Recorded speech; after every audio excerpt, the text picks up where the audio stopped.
Seorang pria membagikan kisah haru tentang masakan ibunya di TikTok 1 million story. Dalam unggahannya yang viral, pria tersebut menangis saat makan masakan terakhir ibunya. Sang ibu sudah menyiapkan stok makanan sebelum menghembuskan nafas terakhir di dunia, ujar pria tersebut. Pria itu tampak menikmati nasi lauk dan daging yang sudah dimasak ibunya. Masakan tangan terakhir mama sebelum dijemput ilahi, tulisnya. Dalam unggahannya, pria tersebut mengungkapkan ibunya meninggal dunia secara tiba-tiba. Sang ibu meninggal dunia pada waktu pagi setelah selesai menunaikan salat sunat duha. Lebih menyayat hati, sang ibu menghembuskan nafas terakhir di pangkuannya pada 16 November 2022. Sebelum dijemput ilahi, ibunya sudah menyimpan banyak stok makanan di dalam freezer kulkas.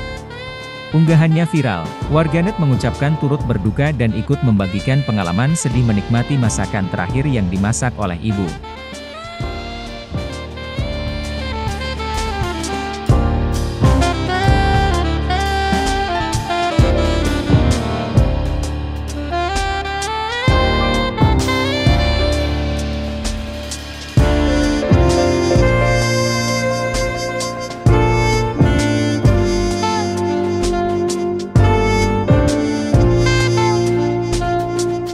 Terima kasih sudah nonton, jangan lupa like, subscribe, dan share ya!